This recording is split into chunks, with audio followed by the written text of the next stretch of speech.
There was a scene in a novel I read one time. A young man from New York City is visiting his parents, who've moved to Arizona because of the father's emphysema. One moonlit night, he and his father have left the house and are walking in the desert. The young man tries to tell his father about what his life is like in New York, but the father doesn't really understand. All he keeps on saying is, "As long as you're happy, it makes me happy." Then at one point in the conversation, the young man blurts out, "What I want to know is why am I so unhappy all the time?" The father has an emphysema attack and almost dies. His shock came from the attitude that we're here to make one another happy, and that he had failed. People get married to make each other happy. They have children to make their children happy. It's a failure when the family is not happy. In some cultures, the parents exist to make the children happy. In others, the children exist to make their parents happy. But either way, it's not the Buddha's attitude. He said we're not here to make one another happy. That's not our primary goal. We have to take responsibility for our own happiness, in line with the principle of karma. You reap the results of your actions. Other people reap the results of theirs. Our own long-term happiness does have to take into consideration the well-being of others. You can't depend on harming them, because harming counts as bad karma. Still, it doesn't necessarily mean that we're pleasing them. A parent who's truly seeking to help a child has to teach the child to find happiness for him or herself. That's what the Buddha did in his instructions to Rahula. The canon records 3 times when the Buddha taught Rahula. The first time, Rahula was only 7 years old. The Buddha told him, "Look at your actions as you'd look into a mirror. If you look in a mirror and see something wrong in your face, there's a blemish, there's some dirt, you can clean it off. Because we can't see our own face directly, we have to use a reflection. So you use the reflection to clean your face. In the same way, you look into your actions to see if they're blemished in any way, if there's anything you have to clean up in your mind."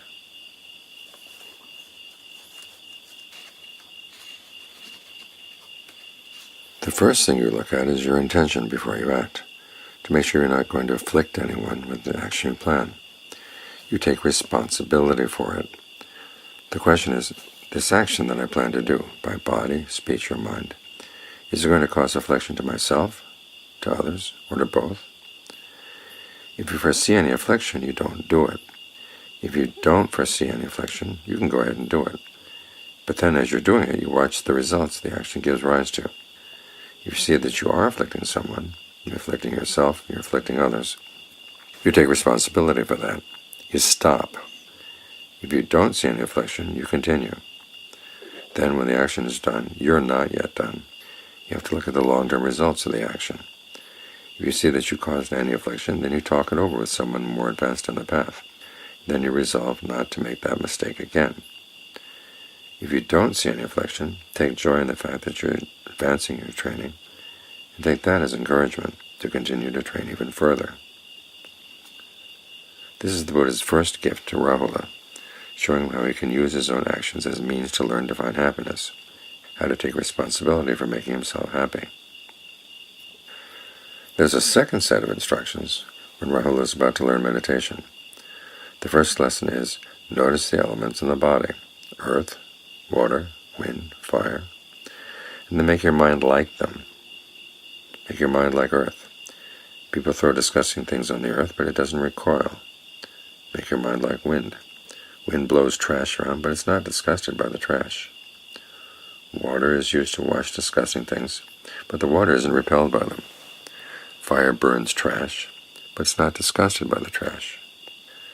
When you can do this, you've learned to make your mind resilient. When it's resilient, it can learn things. You don't try to run away from your mistakes. If you run away from things that are unpleasant, you won't understand them.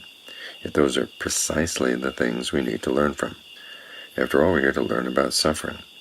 We're here to face it directly. And you can do that only when you've learned how to make your mind resilient. You need resilience also because you're going to be learning about your own stupidity and causing yourself suffering. As the Buddha said, suffering lies in the things you cling to, the things you crave. In other words, the things you like. Think about that. The things you like cause you to suffer. That shows that you're ignorant. which means you have to look into your ignorance. So you have to make your mind resilient, strong, solid.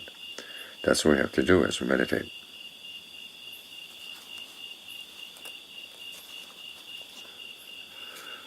We start with the perception of earth as a beginning foundation for endurance and equanimity.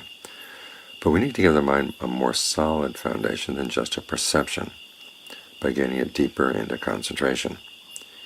You need an equanimity based not just on holding on and making yourself determined and resistant. You've got to possess some well-being inside that's independent of things outside, and also independent of the parts of the mind you can't trust. You need a good place to stand. That's what the levels of jhana are for. So again, the Buddha is giving Rahula lessons in how to make himself happy, how to be strong so that he can stand on his own 2 feet. And finally, there's the passage where he takes Rahula into the forest and gets him to sit down and examine his mind, to ask questions about it. In this case, he has him examine the senses, the eye, ear, nose, tongue, body, mind, and questions them. The eye and sights, are they constant or are they inconstant? They're inconstant. Is something that's inconstant easeful or stressful? Stressful. And if something is inconstant and stressful, is it worthwhile claiming that it's you or yours? No. He questions Rahula about the 5 senses and then applies the same questionnaire to the mind. This is where it really hits close to home. We tend to assume that our thoughts and our awareness are ours more than anything else. That's what we really are. So we need to get deeper in the mind. Take the approach that we use to the senses outside, to let them go, and then apply it to the mind. Ask the same questions and look at it from the same point of view. So here the Buddha is getting Rahula to ask questions of a different sort. In the first set of instructions, he's asking questions that make him take responsibility for his actions. The questions in the third set are aimed to get him to let go of his actions, to find something better. So these are the ways he shows Rahula to learn how to find happiness for himself, how to take responsibility for his happiness. The first set of questions, the Buddha starts out with things to stay away from. The advice to Rahula is to stay away from lying. If you tell a deliberate lie with no sense of shame, you're empty of the quality of a contemplative. So, being contemplative, whether you're a monk or a layperson, means learning to be truthful. It's only when you're truthful and observant that you can really teach yourself what's true, what's good, what's conducive to your own happiness. It's only then you can really be responsible. You're honest, you're observant, you're willing to ask the right questions. Then you look for yourself. And because you've learned to be honest and observant, you begin to trust what you see. That's what the teaching's all about. This is the Buddha's kindness to us, teaching us how to be responsible for ourselves. We take refuge in him, the Dhamma and the Sangha, but not in the sense that they're going to do the work for us. In society, we expect people to be responsible for one another's happiness, but as the Buddha pointed out, we can't do that, because your happiness is going to depend on your own skills. Other people's happiness is going to depend on their skills. You can't make somebody else skillful. Think of a John Lee's example. You're going to learn how to weave a basket. There are people who can teach you how to weave, but they can't teach you to be a good weaver. They can point out things they've learned, but then you have to be observant. You have to commit yourself. You have to be willing to make mistakes and learn how to learn from your mistakes. This is a very different approach to education than what we have in general, where we're rewarded for following what we're told to do. Here the Buddha is saying, be willing to make mistakes, but learn how to learn from them. He's preparing you to master a body of skills, and in particular the skill of learning how to master a skill, how to make you responsible for yourself. That's a huge challenge. This approach is different from the one developed in the Mahayana. The Mahayana is more domesticated. They have bodhisattvas who put off entering nirvana to save everyone else. Well, to save everyone else from what? How can you save other people from themselves?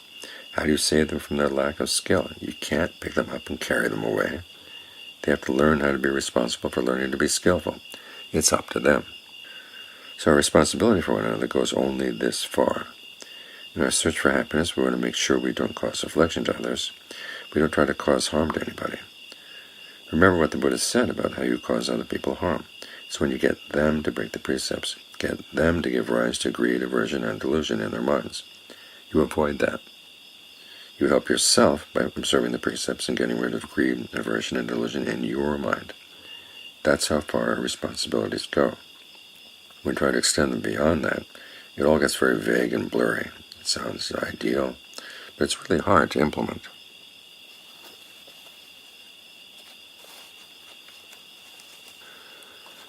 It's like that common misinterpretation in the English translation of the Garnanameta Sutta about the mother looking after her child. Some people translate it to mean that just as she would cherish and love her only child, you should cherish and love all other beings. But that's impossible. There are a lot of beings out there who are very unlovable. What the sutta is actually saying is that just as a mother would protect her only child, you protect your goodwill. In other words, you don't bear ill will to anybody. You maintain your goodwill no matter what they do. That's possible. You can do that. It may not be easy, but it can be done. The Buddha gives the example of bandits who have pinned you down. They're sawing you up into little pieces with a two-handled saw. You can't do anything to stop them. All you can do is protect yourself by protecting your goodwill. You extend goodwill for them, goodwill for all beings in the cosmos, and in that way you protect your mind as you leave the body so that you don't fall into a bad destination. This doesn't mean that if someone is harming you, you don't stop them if you can. Sometimes we have the belief that if you want things to be different from what they are, that's going to cause you suffering, so you just accept whatever comes up.